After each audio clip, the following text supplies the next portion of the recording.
មនុស្សពីលចាលោកអ្នកជួបមនុស្សពីលនៅក្នុងក្តីសុបិនចាមានន័យយ៉ាងម៉េចដែរចាបងប្អូនបើចង់ដឹងច្បាស់ស្ដាប់ជាមួយនឹងនាងខ្ញុំកាលបើបងប្អូនសុបិនថាបានជួបមនុស្សពីលចាមនុស្សពីលមនុស្សយ៉ាងម៉េចចាមនុស្សដែលមិនចេះដឹងខុសត្រូវចាមនុស្សដែលសម្លាប់កាប់សម្លាប់ក៏ដូចជាមនុស្សដែលចាអត់ល្អណាជាអមនុស្សចូលចិត្តប្រើហិង្សាក៏ដូចជាចា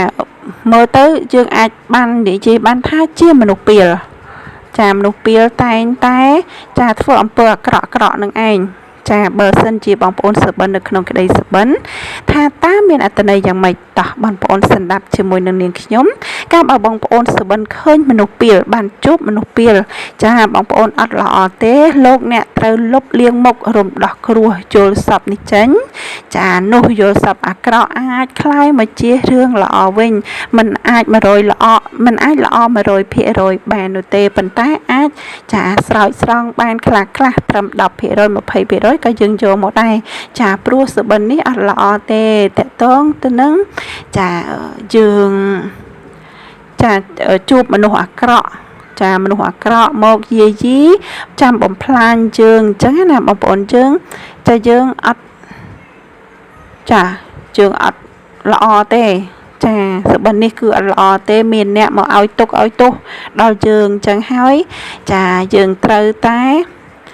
ឧស្សាហ៍ធ្វើបុណ្យចាបងប្អូនឧស្សាហ៍ធ្វើបុណ្យដាក់ទានអញ្ចឹងទៅដើម្បីចាដូចជា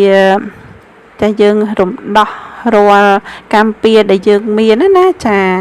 ដល់ម្ចាស់កម្មពៀទៅចាក្នុងនេះគឺមានន័យថា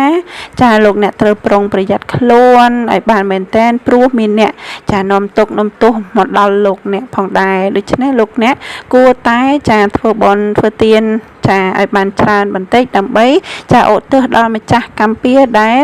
ចាដេញតាមយាយីរំខានយើងធ្វើឲ្យយើងអត់សុខអត់សាប់នៅក្នុងចិត្តណាចាបងប្អូនក្នុងន័យនេះអត់មានន័យផ្សេងតកតងទៅនឹង